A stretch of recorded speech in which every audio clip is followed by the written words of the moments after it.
Você já se perguntou o que realmente está por trás do livro de Efésios? Muitas pessoas conhecem algumas passagens, mas poucos sabem o segredo profundo que ele revela. A verdade é que, ao entender o que esse livro nos ensina, você pode transformar sua vida de uma maneira que nunca imaginou. O livro de Efésios é uma chave poderosa que abre os olhos para algo muito maior do que apenas palavras escritas há séculos. Ele fala diretamente com você, trazendo respostas que muitos buscam, mas poucos encontram. Agora, imagine poder aplicar essas verdades na sua vida e ver mudanças reais acontecendo. Não deixe essa oportunidade passar. Antes de continuar, dá uma olhadinha e veja se já está inscrito no canal, porque temos uma série de vídeos sobre profecias bíblicas que vão arrepiar você e mudar sua forma de enxergar o futuro. Imagine por um momento estar em um lugar escuro e frio, onde o som do vento cortante é o único que você escuta. Esse é o cenário em que o apóstolo Paulo se encontrava quando decidiu escrever a carta que viria a ser chamada de Efésios. Ele estava preso, não apenas fisicamente, mas também emocionalmente, afastado dos irmãos em Cristo, longe da cidade de Éfeso, onde ele havia passado muitos anos pregando e ensinando sobre o amor de Deus. A prisão não era apenas uma condição de cativeiro físico, mas um momento profundo de reflexão e conexão com Deus. O que Paulo não sabia, no entanto, era que aquela carta, que ele escreveria ali, na solidão de sua cela, mudaria para sempre a vida de milhares de pessoas, não apenas naquela época, mas também nos séculos que viriam.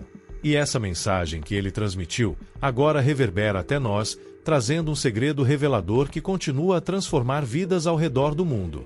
Paulo, com sua imensa sabedoria e experiência de vida, sabia que, mesmo em sua prisão, a palavra de Deus era mais forte que qualquer corrente ou prisão física. Ele também sabia que, por mais que os cristãos de Éfeso estivessem crescendo na fé, eles ainda enfrentavam batalhas espirituais imensas e desafios que podiam abalá-los. Paulo sentia no fundo de seu coração que precisava transmitir a verdade que mudaria tudo. Como viver em Cristo, em meio a dificuldades, e como permanecer firmes na fé diante de adversidades. Não era uma mensagem comum, como as que qualquer um poderia encontrar em livros ou pregações. Ele queria algo mais profundo, algo que tocasse diretamente a alma de quem o lesse, algo que os ajudasse a viver verdadeiramente em Cristo. Naquele momento, Paulo começou a escrever uma carta que seria muito mais do que uma simples mensagem de consolo. Ele queria revelar algo que poucos realmente entenderiam, que o segredo da verdadeira vida, a verdadeira liberdade e a verdadeira paz estava em entender profundamente o amor de Deus e como viver em união com Cristo. Em vez de escrever de maneira distante, como se estivesse apenas pregando de longe, Paulo compartilhou com os efésios suas próprias experiências. Ele sabia que a luta deles era a mesma que ele enfrentava. A luta para manter a fé em um mundo que constantemente tentava arrancar a esperança de seus corações. Paulo não falava apenas de um amor de Deus que ele tinha ouvido falar, mas de um amor real que ele havia vivido e experimentado, mesmo nas situações mais difíceis. A carta que ele escreveu aos Efésios, embora com um tom muito pessoal, era um convite a uma jornada espiritual profunda. Ele não estava apenas transmitindo uma mensagem, mas convidando cada pessoa que lesse suas palavras a descobrir o segredo da verdadeira paz e do verdadeiro poder que vem de Cristo. Paulo, sem saber, estava prestes a revelar algo que muitos ainda ignoram até hoje. O segredo de viver em Cristo não é sobre perfeição ou ausência de lutas, mas sobre entender que mesmo em meio à tempestade, há uma paz que ninguém pode tirar de você. O que mais impressiona nessa história é que, em sua carta, Paulo não faz promessas vazias ou milagres que acontecem da noite para o dia. Ele sabia que a jornada cristã exigia esforço, compreensão e uma fé inabalável. Mas também sabia que, ao buscar o conhecimento de Cristo de uma forma mais profunda, algo extraordinário aconteceria. Ele estava dizendo: eu sei o que você está passando, eu também passei por isso. Mas aqui está o segredo. Há um poder maior em você, em Cristo, que vai te dar força para suportar qualquer coisa. Esse era o segredo que Paulo queria compartilhar com os efésios, e esse é o segredo que ainda está ao nosso alcance, hoje. Enquanto Paulo escrevia essas palavras, ele sentia em seu coração que aquelas palavras tinham o poder de curar, restaurar e fortalecer. Ele não sabia ao certo quantos iriam ler essa carta, mas sabia que quem a lesse com o coração aberto receberia a transformação que buscava. Imagine, por um momento, o impacto profundo que uma simples carta pode ter. Uma carta que começa com palavras de encorajamento, mas que logo revela o segredo de uma vida plena e unida com Cristo, que vai além do que os olhos podem ver. Não era apenas uma carta comum, era uma carta de vida, de esperança e de transformação. Agora, imagine que você fosse um daqueles efésios, recebendo essa carta, com suas próprias lutas e desafios, mas com a esperança renovada de que algo extraordinário estava prestes a acontecer. O segredo de Efésios que Paulo estava prestes a revelar não era só para os efésios de então, mas era para todos nós, no presente. Quando Paulo escreve sobre o amor de Deus, sobre a paz que vem em Cristo, ele nos convida a descobrir uma verdade transformadora que pode mudar a maneira como vemos o mundo, como lidamos com nossos problemas e como vivemos nossa fé. E, se você ficou curioso sobre qual é esse segredo e como ele pode transformar a sua vida, não saia daqui. Antes de seguir, aproveite e curta esse vídeo se você está gostando. Assim eu saberei que você gostou e ajuda demais o canal a levar esse vídeo a mais pessoas. Paulo sabia que, ao escrever a carta aos Efésios, ele estava compartilhando algo muito além de um simples ensino. Ele estava revelando um mistério profundo, um plano perfeito de Deus que, embora estivesse presente desde a criação do mundo, só agora estava sendo revelado com toda clareza. Imagine por um momento que você tem a chave para entender o propósito de sua vida, a chave para entender como todas as peças do quebra-cabeça se encaixam, mesmo nas situações mais difíceis. Esse é o poder da mensagem que Paulo queria transmitir. Em Cristo, tudo faz sentido. Quando Paulo escreveu aos Efésios, ele não estava apenas apresentando uma nova doutrina ou uma ideia revolucionária. Ele estava apresentando a grande revelação do plano de Deus para a humanidade. A chave desse plano estava em Cristo. Jesus não veio apenas para realizar milagres ou para ser uma figura histórica. Ele veio para ser a ponte entre a humanidade e Deus, e através dele, o plano perfeito de redenção se tornava acessível a todos. Imagine isso. O próprio Criador do Universo escolheu enviar seu Filho para nos mostrar o caminho da salvação, para nos dar acesso direto ao Pai, e isso, por meio do amor e da graça de Deus, não importa quem você seja ou de onde vem. Agora, aqui está o segredo que Paulo revela no livro de Efésios. O mistério de Cristo não era algo que todos poderiam entender à primeira vista. Muitas vezes, as pessoas falham em perceber a profundidade do Evangelho porque o enxergam apenas como uma mensagem de boas intenções. Porém, Paulo queria que os efésios, e nós, compreendêssemos que, por trás dessa mensagem simples, existia um plano cósmico, divino e eterno, arquitetado por Deus desde o início de todas as coisas. Esse plano tinha um propósito claro: a reconciliação da humanidade com Deus. E, por meio dessa reconciliação, a vida eterna. Você já parou para pensar em como isso muda tudo?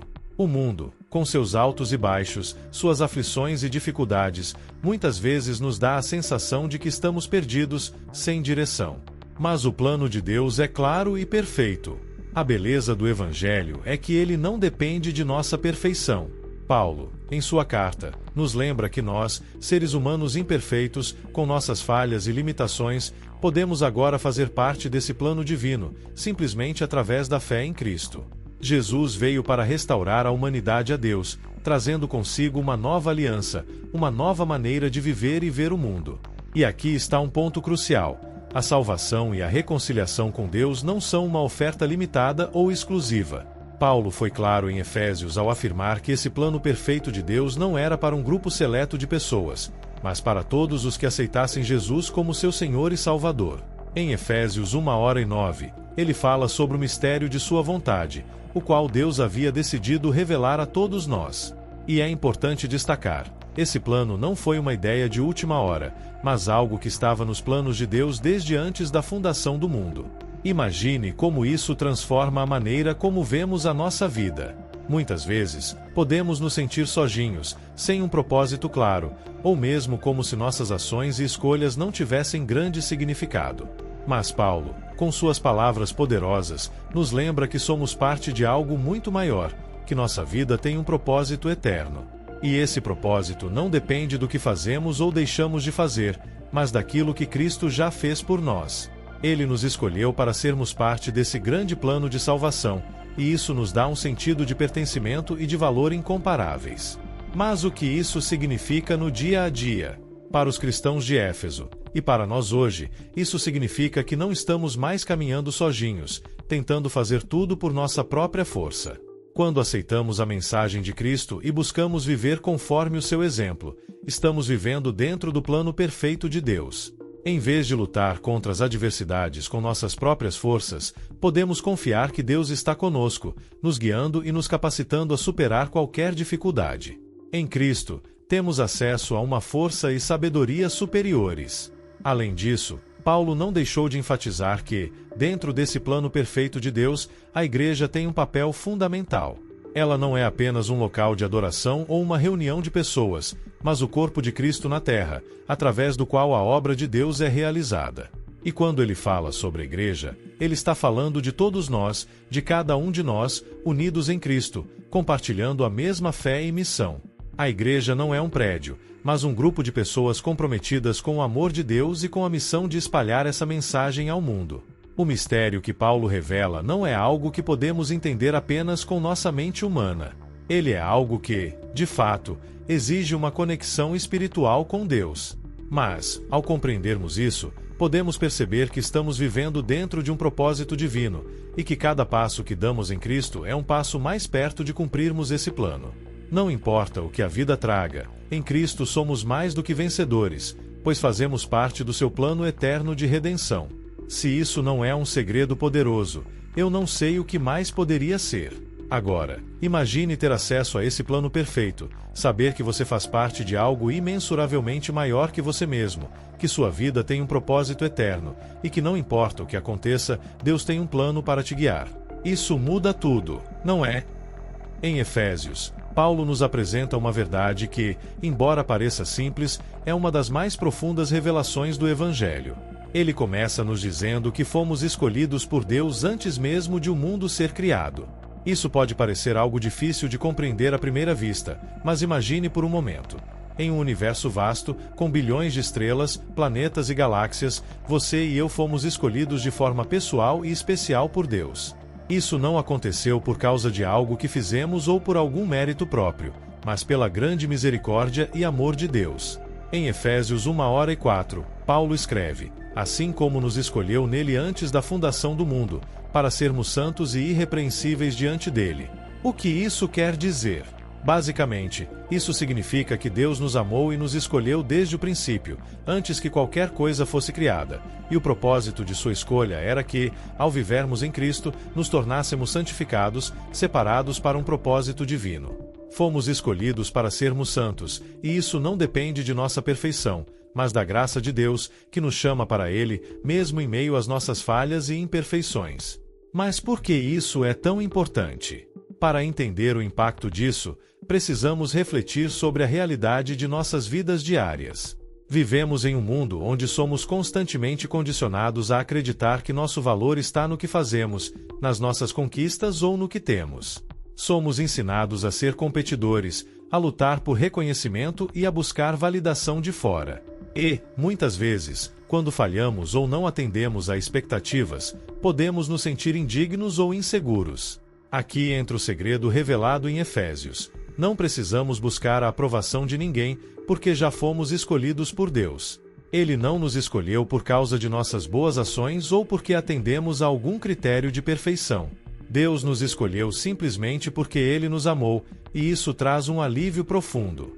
Não há mais necessidade de viver na pressão de agradar o mundo, porque nossa identidade está firmada em algo maior, em algo eterno. Quando Paulo fala sobre sermos santos e irrepreensíveis, ele não está dizendo que precisamos ser perfeitos. Ele está falando de uma separação para o propósito de Deus. Ser santo, segundo a Bíblia, é ser separado, reservado para algo que Deus tem em mente. Essa escolha incondicional de Deus não é algo que podemos conquistar ou manipular. Não é uma questão de merecimento. Deus não espera que sejamos perfeitos ou que cumpramos uma lista de regras para sermos escolhidos. Ele já nos escolheu, e esse amor imensurável é o que nos transforma. Isso não é algo que depende de nossas boas ações, mas de seu amor soberano. Esse é um dos maiores desafios para nós, pois vivemos em um mundo que constantemente nos diz que o valor de uma pessoa é medido pelo que ela tem ou faz. Porém, O Evangelho nos ensina que nosso valor está em ser amados e escolhidos por Deus, e nada pode mudar isso. Imaginemos um cenário muito simples. Imagine que você recebe um convite para uma festa, mas ao abrir o convite, você percebe que ele foi enviado especialmente para você. A mensagem diz: você foi escolhido para estar aqui, porque você tem um lugar de honra nessa festa. O que você sente? Provavelmente, você se sente especial, amado, e pode até se perguntar por que foi escolhido, considerando as outras pessoas que poderiam ser convidadas. E a resposta é simples: você foi escolhido porque a pessoa que organizou a festa quis escolher você. Ela não levou em conta suas falhas ou qualidades, mas sim o desejo de que você estivesse lá, desfrutando da festa. Esse exemplo simples nos ajuda a entender um pouco sobre a escolha incondicional de Deus. Ele nos escolheu, não porque éramos bons ou merecedores, mas porque Ele quis, e essa escolha vem com um propósito. Agora, há algo muito interessante que Paulo revela em Efésios. A razão de termos sido escolhidos por Deus não é para vivermos apenas para nós mesmos. O propósito de sermos escolhidos é que fomos chamados para ser luz em um mundo escuro, para refletir o amor de Cristo e levar essa mensagem a outras pessoas. Em Efésios 1:5, Paulo fala sobre o plano de Deus para nos adotar como filhos, através de Jesus Cristo. A escolha de Deus, então, nos traz uma nova identidade. Ao aceitarmos essa escolha, não apenas somos reconciliados com Deus, mas também nos tornamos parte de sua família. Isso significa que, agora, temos uma nova responsabilidade. Somos, então, chamados a viver de acordo com esse novo status de filhos e filhas de Deus, e isso nos dá uma missão. Imagine por um momento como isso pode impactar a sua vida. Se você tem a sensação de que a vida está sem rumo, ou se sente perdido, talvez isso se deva ao fato de que está tentando encontrar seu valor em algo temporário, como as opiniões dos outros ou suas conquistas pessoais. Mas ao entender que Deus te escolheu, você pode finalmente encontrar paz e segurança em sua aprovação. Não precisamos mais procurar aprovação externa ou viver em comparação com os outros. Nosso valor vem do fato de sermos filhos amados de Deus. Além disso, ao reconhecermos que fomos escolhidos antes da fundação do mundo, entendemos que Deus tem um plano eterno para nossas vidas. Nada acontece por acaso. O fato de estarmos vivos hoje, neste momento, é uma parte desse plano. E isso nos traz uma sensação de pertencimento, pois entendemos que somos peças-chave no plano de Deus para a história da humanidade. Se estamos escolhidos antes da fundação do mundo, isso também significa que Deus sabia de nossas lutas, nossas falhas e até nossos erros. E mesmo assim, Ele nos escolheu. Isso nos dá uma nova perspectiva sobre o sofrimento e as dificuldades que enfrentamos. Não estamos sozinhos. Deus sabia que passaremos por dificuldades, mas Ele também nos deu as ferramentas para superá-las. Tudo isso faz com que nossa jornada de fé tenha um propósito divino e eterno. Não importa o que aconteça, sabemos que somos amados, escolhidos e chamados para algo grandioso. E a melhor parte é que essa escolha não depende do que fizemos, mas do que Deus fez por nós em Cristo. E ao vivermos com esse entendimento, podemos começar a ver a nossa vida com os olhos de Deus, como parte de seu plano perfeito. Após falar da escolha incondicional de Deus, Paulo nos leva a uma das partes mais preciosas da carta aos Efésios: a redenção através de Cristo. Essa é uma mensagem central em toda a Bíblia, uma verdade que atravessa as páginas das Escrituras, começando em Gênesis e se estendendo até a consumação de todas as coisas. A redenção é a chave para entender o amor de Deus, e Paulo não perde tempo em detalhá-la, porque sabe que sem ela, tudo o que foi dito antes não teria significado. Em Efésios 1:7, Paulo escreve: no qual temos a redenção pelo seu sangue, a remissão das ofensas, segundo as riquezas da sua graça. Essa passagem é tão profunda, que a cada palavra podemos sentir o peso e o poder do que é dito. Redenção pelo seu sangue. Essas palavras nos lembram do sacrifício de Cristo na cruz, um sacrifício voluntário que ele fez por amor a nós, para nos resgatar do custo do pecado. A palavra redenção traz à mente a ideia de resgatar algo que foi perdido ou de pagar um preço para libertar alguém. E é exatamente isso que Cristo fez por nós. Ele pagou o preço que não podíamos pagar, resgatando nossas almas da condenação eterna. Para entender a profundidade da redenção, imagine um escravo que está preso em correntes, sem esperança de liberdade, mas um homem chega e paga o preço de sua libertação. Esse homem não só paga pelo escravo, mas também o recebe de volta, dando-lhe uma nova vida e nova identidade. O preço foi pago, mas o escravo agora tem a chance de viver de forma diferente. Ele não é mais escravo, mas agora é livre. Essa é a imagem que Paulo quer que tenhamos em mente. O pecado nos aprisiona, mas Cristo veio para nos libertar. Ele nos dá perdão e a oportunidade de uma nova vida, não porque merecemos, mas por causa de sua graça abundante. E o que é essa graça de que Paulo fala? A graça é a bondade merecida de Deus, algo que não podemos conquistar, não importa o quanto tentemos. E é essa graça que Paulo nos lembra que foi derramada sobre nós em Cristo.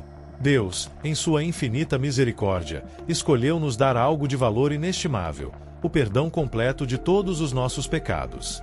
Nada mais precisa ser feito por nós além de aceitar o sacrifício de Cristo. Não é mais necessário sacrificar animais, seguir um conjunto complexo de regras ou fazer algo que se comprove digno de perdão. A redenção já foi realizada e agora é um presente disponível a todos que creem. Porém, o ato de perdão que Cristo oferece não é um simples esquecimento de nossas falhas, mas uma verdadeira limpeza da nossa alma. Ele nos purifica, nos lava do pecado e nos reconcilia com Deus. Quando Paulo fala sobre a remissão das ofensas, ele está descrevendo um ato de purificação profundo, em que somos lavados da sujeira do pecado e somos restaurados ao estado original de santidade que Deus desejava para nós desde a fundação do mundo. O pecado, que nos separava de Deus, é apagado, como se nunca tivesse existido. E como essa redenção se aplica ao nosso dia a dia? Muitas vezes, vivemos com a consciência pesada dos nossos erros, das nossas falhas e dos pecados do passado. Podemos até sentir que somos indignos de receber o perdão de Deus, especialmente quando comparamos nossos erros com as expectativas de santidade que a Bíblia nos apresenta. A sensação de culpa pode ser esmagadora. O que Paulo nos lembra, porém, é que Cristo pagou o preço, e ao aceitarmos sua obra redentora, somos completamente perdoados. O preço já foi pago, e agora, ao olharmos para o Senhor, podemos nos ver não mais como falhos e condenados, mas como filhos amados, limpos e renovados. Essa transformação não acontece apenas no papel, mas de forma real e prática em nossas vidas. Quando aceitamos a redenção em Cristo, a nossa identidade muda. Passamos a ser vistos por Deus, não através das nossas falhas, mas através do sangue de Cristo. O pecado deixa de ser um peso que nos impede de crescer e nos move para uma nova vida.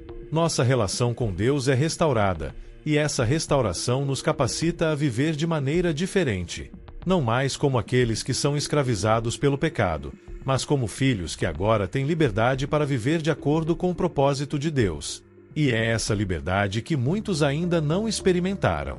A razão pela qual muitas pessoas vivem em um ciclo de culpa, medo e fracasso é porque não entenderam plenamente a redenção que Cristo oferece.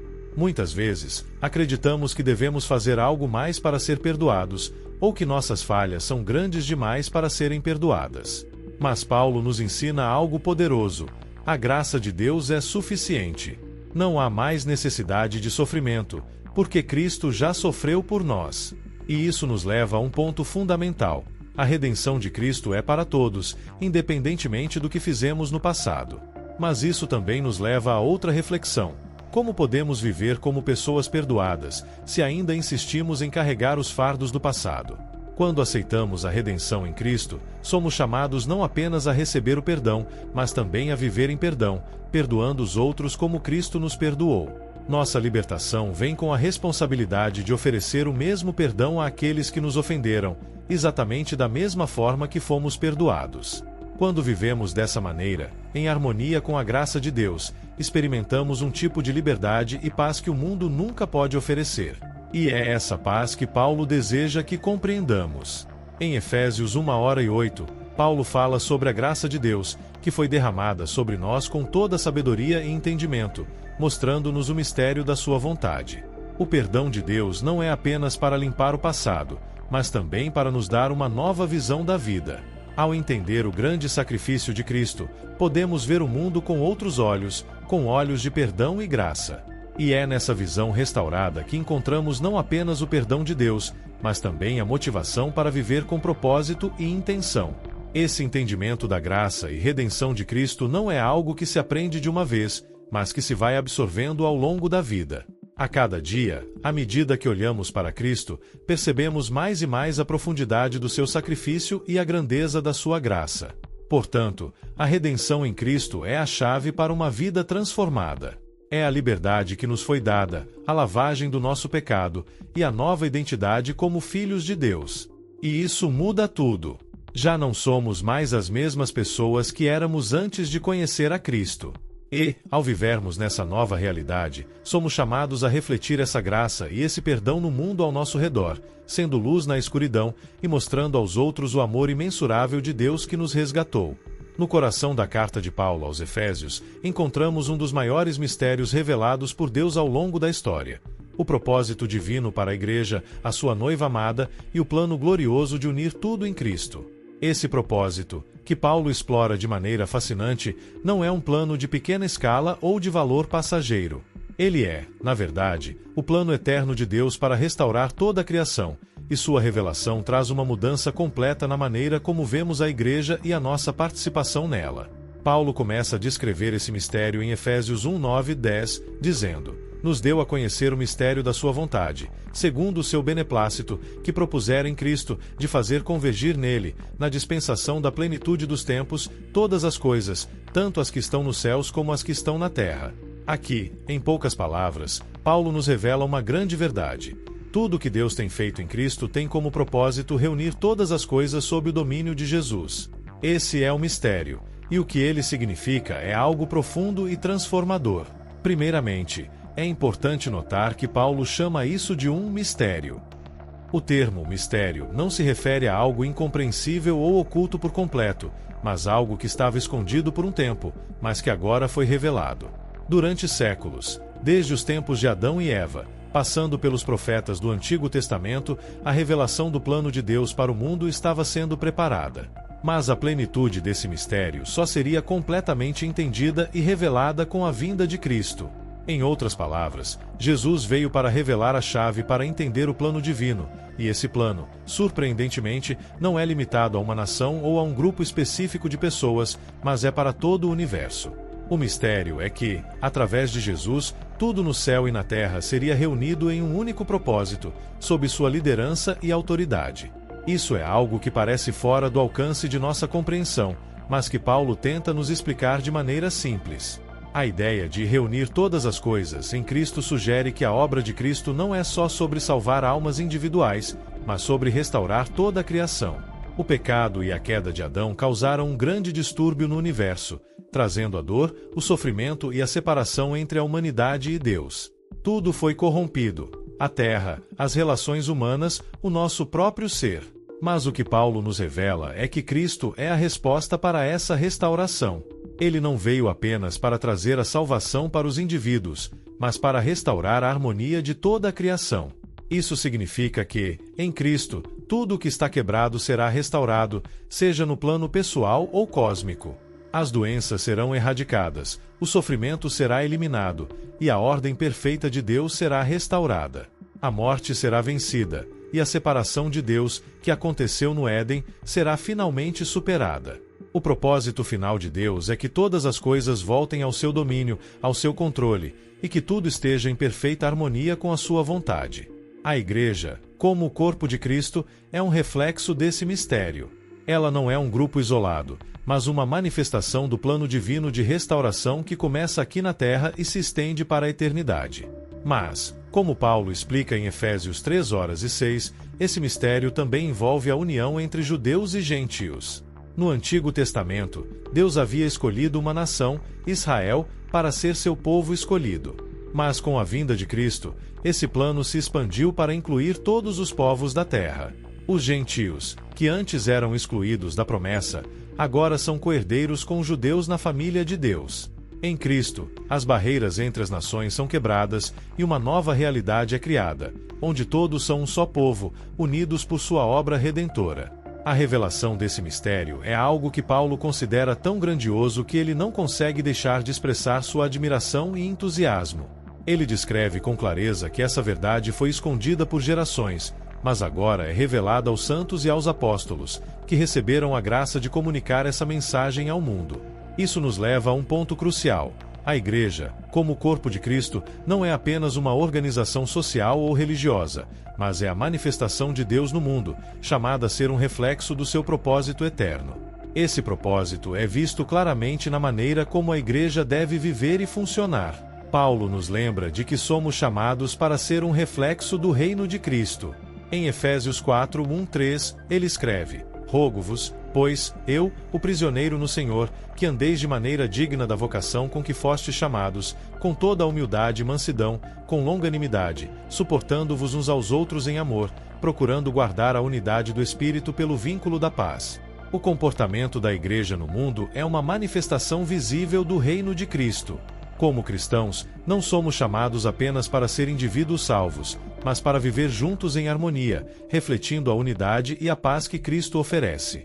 Quando a Igreja vive dessa maneira, ela se torna um exemplo do que será a realidade futura, onde toda a criação será restaurada e reunida em Cristo. Esse conceito de unidade em Cristo é fundamental para entender o mistério da Igreja. A Igreja não é apenas um agrupamento de pessoas, mas um corpo espiritual, unido em Cristo e projetado para viver de acordo com sua vontade. Essa união não é algo que podemos alcançar por nossos próprios esforços, mas é o resultado da obra redentora de Cristo. E, ao vivermos em unidade, a Igreja reflete o propósito de Deus para toda a criação. Paulo fala sobre a importância da unidade em Cristo em Efésios 4:4-6, quando diz: há um só corpo e um só Espírito, como também fostes chamados em uma só esperança da vossa vocação. Um só Senhor, uma só fé, um só batismo. Um só Deus e Pai de todos, o qual é sobre todos, e por todos, e em todos. Essa unidade espiritual em Cristo, onde não há mais divisões, é um dos maiores testemunhos do poder de Deus no mundo. Ela reflete o que será a realidade futura, onde todos, de todas as nações, tribos e povos, estarão reunidos em Cristo, vivendo em perfeita harmonia e adoração a Deus. Essa é a esperança gloriosa que temos, e Paulo nos exorta a viver à luz dessa realidade agora, aqui na Terra. O mistério de Cristo e o propósito de Deus para a Igreja nos desafiam a ver o mundo de maneira diferente. A Igreja não é apenas um local de adoração, mas um lugar onde o propósito eterno de Deus está sendo cumprido. Em Cristo, somos chamados a viver de maneira que refleta esse reino já iniciado, já revelado, mas que se consumará na eternidade. O mistério da Igreja é o mistério de Cristo, e ao entendê-lo, somos convidados a viver de acordo com essa grande realidade espiritual. Chegamos a um dos ensinamentos mais poderosos e práticos da carta aos Efésios: a armadura de Deus. Este trecho, que vai de Efésios 6:10-18, revela um aspecto crucial da vida cristã: a realidade de que estamos em uma batalha espiritual constante. Embora muitos cristãos pensem que a vida cristã é apenas sobre viver uma vida boa e tranquila, Paulo nos lembra de que também estamos em guerra, não contra pessoas ou coisas visíveis, mas contra forças espirituais que operam nos bastidores da vida cotidiana. Em Efésios 6:12, Paulo nos alerta: pois a nossa luta não é contra carne e sangue, mas contra os principados, contra as potestades, contra os príncipes das trevas deste mundo, contra as hostes espirituais da maldade nas regiões celestes. Este versículo é um lembrete forte de que, apesar das dificuldades e desafios que enfrentamos, a verdadeira batalha não é contra as pessoas que nos incomodam, os problemas financeiros ou até mesmo os desafios da saúde, mas contra forças espirituais malignas que desejam nos destruir e nos afastar de Deus. Agora, imagine que você está prestes a entrar em um campo de batalha, mas esta batalha não é física, é espiritual. Se você entrar nesse campo sem o devido preparo, sem os recursos e a armadura que são necessários, você será derrotado facilmente. A batalha espiritual é real e não podemos enfrentá-la com nossas forças ou habilidades humanas. Por isso, Paulo nos ensina sobre a importância de nos armarmos com a armadura de Deus, para que possamos resistir e permanecer firmes diante dos ataques do inimigo. A armadura de Deus não é uma metáfora vazia. Ela é uma descrição das proteções espirituais que Deus nos dá para que possamos permanecer firmes na fé e não ser derrotados pelo inimigo. Paulo descreve a armadura de forma vívida, usando metáforas que seriam familiares para os leitores da época. Vamos explorar o significado profundo de cada peça dessa armadura e como ela pode nos ajudar na nossa caminhada espiritual. Cinturão da Verdade. Efésios 6:14a. O cinturão era a peça central da armadura de um soldado romano, pois mantinha tudo no lugar. Para o cristão, o cinturão da verdade representa a verdade de Deus que deve ser a base de nossa vida. A verdade nos mantém firmes e nos dá clareza para enfrentar os enganos e as mentiras do inimigo. O cinturão da verdade também simboliza a honestidade e a integridade. Sem viver de acordo com a verdade, ficamos vulneráveis às mentiras de Satanás, que tenta nos enganar constantemente. A verdade de Deus é a nossa base sólida. Couraça da Justiça. Efésios 6:14b. A couraça é uma peça vital de proteção para o soldado, pois protege os órgãos vitais, como o coração. Para o cristão, a couraça da justiça simboliza a justiça de Deus em Cristo, que nos cobre e nos protege contra as acusações e condenações do inimigo. Sabemos que não somos justos por nossos próprios méritos, mas pela justiça de Cristo que nos foi dada. Isso nos dá confiança e segurança. Quando estamos revestidos da justiça de Deus, não precisamos temer as acusações de Satanás, pois sabemos que somos justificados por Cristo. Sandálias da Paz. Efésios 6:15. As sandálias de um soldado são essenciais para que ele possa marchar e estar pronto para a batalha. Para o cristão, as sandálias da paz simbolizam o Evangelho da paz que nos prepara para a missão de espalhar as boas novas de Cristo. Quando temos a paz de Deus em nosso coração, ficamos firmes e inabaláveis, prontos para caminhar em qualquer terreno, por mais desafiador que seja. A paz de Cristo nos dá a confiança de que, mesmo nas dificuldades, podemos marchar e avançar em nossa missão, sabendo que Ele está conosco. Escudo da Fé. Efésios 6:16. O escudo é usado para proteger o soldado de ataques diretos, como flechas ou lanças. O escudo da fé nos protege contra os ataques do inimigo, que tenta enfraquecer nossa confiança em Deus. Satanás constantemente lança setas inflamadas, ou seja, dúvidas, tentações e mentiras que visam destruir nossa fé. No entanto, a fé em Cristo é nosso escudo. Quando confiamos em Deus, Ele nos dá a força para resistir aos ataques e permanecer firmes na luta. A fé é o que nos permite deter os ataques do inimigo e continuar firmes no Senhor. Capacete da Salvação. Efésios 6:17a. O capacete protege a cabeça, que é o ponto vital do corpo. O capacete da salvação nos lembra da segurança da nossa salvação em Cristo. Satanás tenta lançar dúvidas sobre nossa salvação e nos faz questionar se realmente somos filhos de Deus. Mas, quando nos lembramos de que nossa salvação está garantida por Cristo, podemos resistir aos ataques mentais do inimigo. O capacete da salvação nos dá uma mente firme, protegida e confiante em Deus, sabendo que nada pode nos separar do seu amor. Espada do Espírito, que é a palavra de Deus. Efésios 6:17b. A espada é a única arma ofensiva da armadura. Para o cristão, a espada do Espírito é a palavra de Deus, a Bíblia. A palavra de Deus é viva e poderosa, capaz de destruir as mentiras do inimigo e trazer verdade e liberdade. Jesus, quando foi tentado por Satanás no deserto, usou a palavra de Deus como sua defesa. Mateus 4. Da mesma forma, a palavra de Deus é nossa arma mais poderosa na batalha espiritual. Quando conhecemos as Escrituras e as usamos para combater as mentiras e as tentações, vencemos as batalhas que o inimigo tenta travar contra nós. Além disso, Paulo nos lembra da importância de orarmos em todo o tempo. Efésios 6:18. A oração é a nossa comunicação direta com Deus e uma maneira de pedir sua ajuda para estar fortalecido e protegido na batalha. Quando oramos, nos conectamos com o poder de Deus, pedindo que Ele nos capacite a resistir e a permanecer firmes. Este trecho da armadura de Deus nos ensina que a batalha espiritual não é algo que podemos vencer com nossas forças humanas. Pelo contrário, devemos nos revestir com as proteções e armamentos espirituais que Deus nos dá, e devemos estar preparados para resistir firmemente ao inimigo. Quando vestimos a armadura de Deus, estamos prontos para enfrentar qualquer ataque, sabedores de que Ele está conosco, nos protegendo e nos dando vitória. E você, tem se preparado para essa batalha espiritual? Está usando a armadura de Deus diariamente em sua vida? É essencial que cada cristão entenda que a batalha espiritual é real e, sem as armaduras de Deus, não podemos permanecer firmes. Quando começamos a aplicar essas proteções em nossa vida, nos tornamos mais fortes e capazes de resistir aos ataques do inimigo. Agora, eu gostaria de saber o que você pensa sobre isso. Como você tem se preparado para essa batalha espiritual?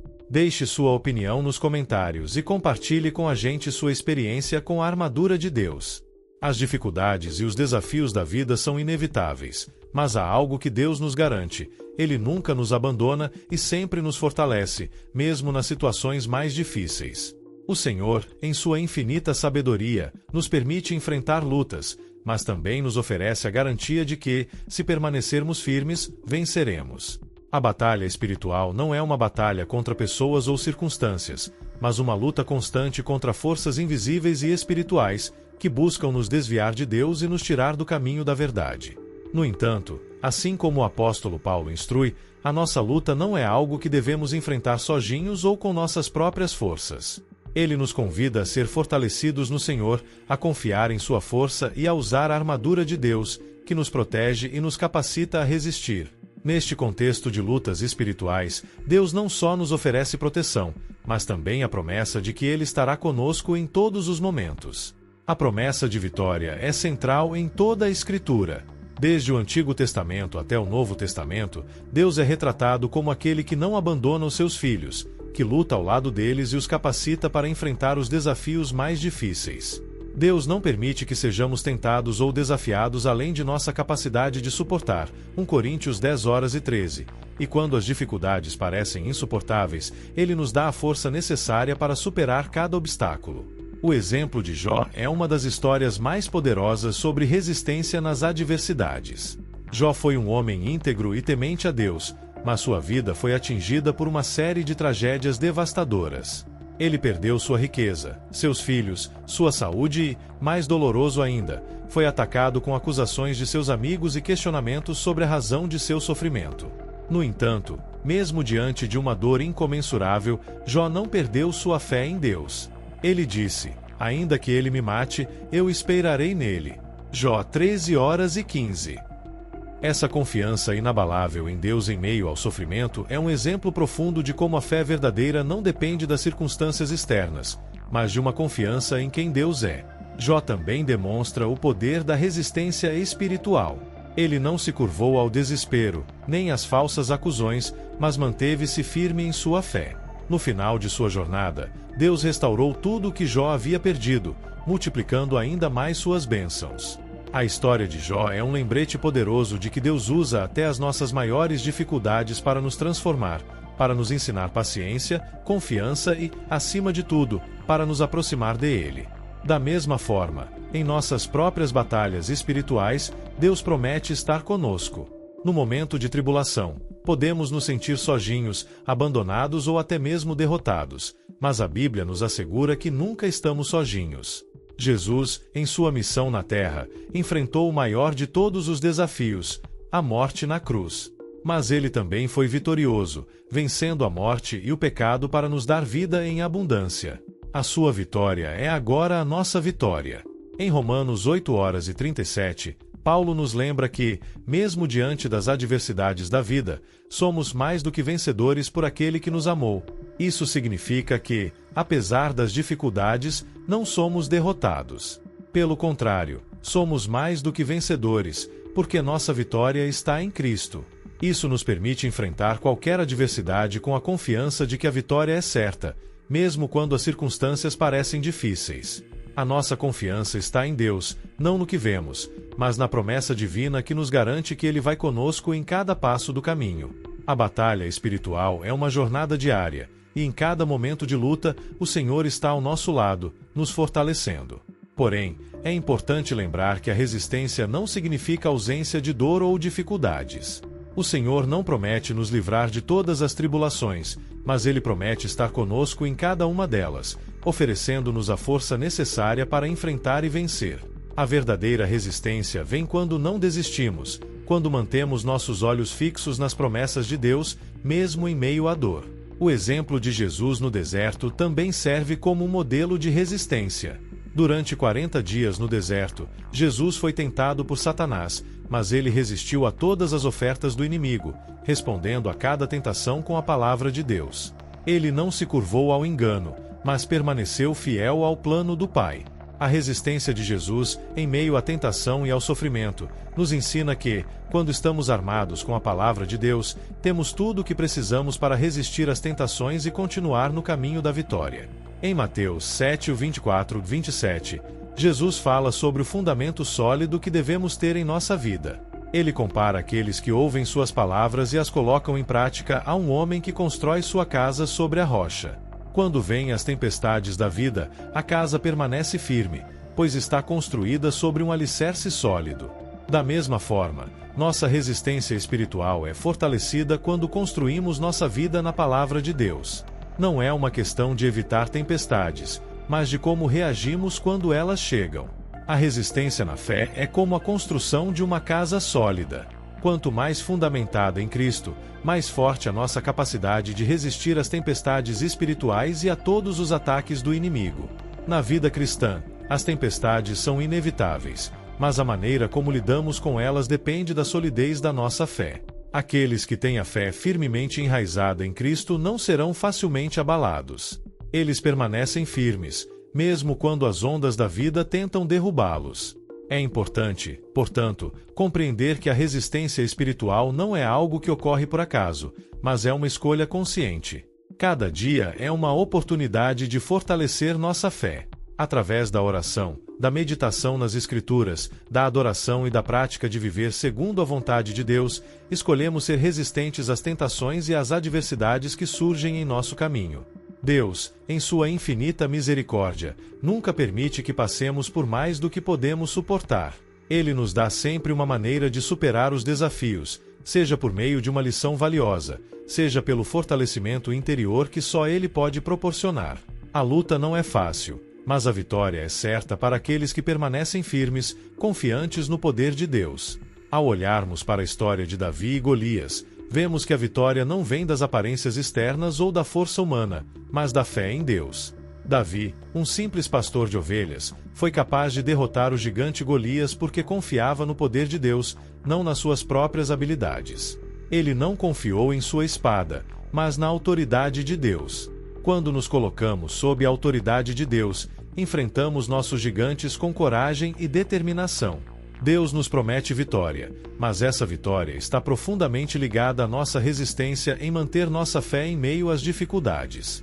Quando perseveramos na fé, confiando em Deus e em suas promessas, somos mais do que vencedores. O inimigo pode tentar nos derrubar, mas a vitória já foi conquistada por Cristo na cruz. Portanto, diante de qualquer tempestade, lembre-se, a vitória é sua em Cristo. Não importa o tamanho da luta, Deus é maior, e Ele está ao seu lado. A resistência não é apenas uma questão de sobrevivência, mas de vitória completa. Chegamos à parte final da jornada espiritual, onde, como nos ensina a palavra de Deus, a vitória final já foi conquistada. A Bíblia nos fala repetidamente sobre como, em Cristo, somos mais do que vencedores. Mas o que isso realmente significa? Como podemos viver de acordo com essa vitória quando, muitas vezes, sentimos que ainda estamos lutando nossas próprias batalhas pessoais? O que a vitória final em Cristo representa para nossas vidas diárias? O apóstolo Paulo fala claramente sobre a nossa vitória em Cristo no livro de Romanos 8:37, onde ele afirma com confiança: em todas estas coisas somos mais do que vencedores, por meio daquele que nos amou. Esta passagem nos lembra que a vitória não é algo que estamos esperando para experimentar no futuro, mas uma realidade que já foi estabelecida. Quando Cristo morreu na cruz e ressuscitou, ele triunfou sobre o pecado, a morte e todas as forças do mal. O que isso significa para nós é que, ao aceitarmos a salvação que ele nos oferece, também recebemos a vitória sobre todos os inimigos espirituais que tentam nos derrubar. A vitória final em Cristo é muito mais do que uma simples conquista contra as dificuldades temporais da vida. Trata-se da conquista eterna sobre a morte e o pecado. Quando Jesus ressuscitou, ele não apenas derrotou as forças do mal naquele momento, mas inaugurou uma nova era, onde aqueles que nele creem podem experimentar o poder da ressurreição, a liberdade da condenação eterna e a garantia da vida eterna com Deus. Mas essa vitória não significa que nunca enfrentaremos dificuldades na vida. A luta não acabou enquanto estamos nesta terra, mas nossa postura diante das dificuldades deve ser diferente. Como filhos de Deus, sabemos que, mesmo nas adversidades, somos mais que vencedores porque, em Cristo, temos a garantia da vitória final. A chave aqui está em permanecer firmes em nossa fé e confiança no Senhor. Não importa o tamanho do inimigo que enfrentamos, a vitória já foi garantida. Pense por um momento. Quando Jesus disse "está consumado" na cruz, João 19:30, ele estava declarando que a vitória já havia sido alcançada. A obra redentora de Cristo foi concluída, e agora, qualquer batalha que enfrentamos nesta vida é apenas uma demonstração do poder da vitória que já foi conquistada. Isso muda completamente a forma como vivemos nosso dia a dia. Não somos mais escravizados pelos medos, pelos vícios ou pelos pecados, mas somos vitoriosos em Cristo, e essa vitória nos capacita a viver com confiança e esperança. Em Efésios 6:10-18, Paulo descreve como devemos nos armar para enfrentar as batalhas espirituais diárias. Ele nos ensina que, para sermos vitoriosos, precisamos estar revestidos da armadura de Deus. Isso não é apenas uma proteção, mas uma forma de viver com a confiança de que a vitória já foi garantida. A verdade, a justiça, o evangelho da paz, a fé, a salvação e a palavra de Deus são as ferramentas que o cristão deve usar para caminhar em vitória. O escudo da fé é um dos componentes mais importantes dessa armadura. Em Hebreus 11:1, a fé é definida como a certeza daquilo que esperamos e a prova das coisas que não vemos. A fé em Cristo é o que nos dá a confiança de que as promessas de Deus são verdadeiras e que a vitória sobre qualquer obstáculo já foi conquistada. Não importa o que enfrentamos, nossa fé nos permite olhar além das dificuldades visíveis e focar na realidade invisível da vitória espiritual. A nossa vitória não está apenas em sermos libertos das dificuldades, mas em sabermos que, em Cristo, somos mais que vencedores.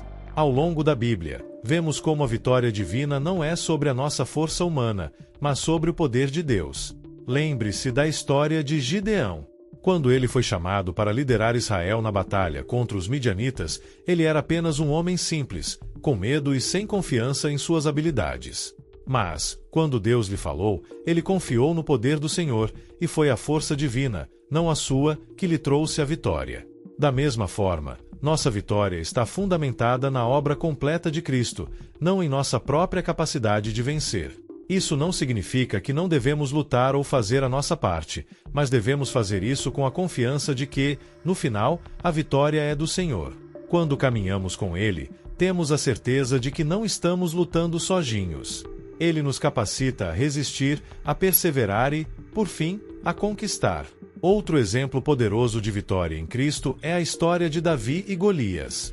Davi, um jovem pastor, foi desafiado a enfrentar o gigante Golias, um guerreiro imbatível aos olhos de todos. Mas Davi não confiou em sua própria força ou habilidade. Ele confiou em Deus. Ele disse: "Tu vens contra mim com espada e com lança, mas eu vou contra ti em nome do Senhor dos Exércitos." 1 Samuel 17:45. Davi não tinha uma armadura como a de Golias, mas tinha algo muito mais forte. Ele tinha a certeza de que Deus estava com ele. O inimigo pareceu grande e ameaçador, mas Deus usou a fé de Davi para derrotar aquele que parecia invencível. Isso nos ensina uma lição importante. Nossas batalhas não são vencidas pelo que temos ou pelas nossas próprias forças, mas pela fé em quem Deus é. Ele pode usar até os nossos pontos mais fracos para mostrar sua grandeza e poder. Quando colocamos nossa confiança em Ele, vemos que, em Cristo, somos mais do que vencedores. À medida que avançamos em nossa jornada cristã, é importante lembrar que o final da história já está escrito. No final, a vitória é de Cristo, e todos os inimigos serão derrotados. O Apocalipse nos apresenta uma visão gloriosa da vitória final, a Nova Jerusalém, onde não haverá mais dor, sofrimento ou morte, mas onde viveremos em perfeita comunhão com Deus para sempre. Isso é o que nos aguarda no fim da nossa jornada. A vitória final não é algo que vamos apenas esperar passivamente, mas uma realidade que já está sendo cumprida e que podemos experimentar mesmo agora, enquanto vivemos pela fé. Agora é o momento de viver com a confiança de que já somos vitoriosos em Cristo. Nossa luta não é contra carne e sangue, mas contra os principados e potestades espirituais. Mas, como disse Paulo, se Deus é por nós, quem será contra nós? A vitória é certa, e com Cristo, nós já somos mais que vencedores. Não se esqueça de curtir esse vídeo, deixar seu comentário e se inscrever no canal. Fique com Deus, e te vejo no próximo vídeo.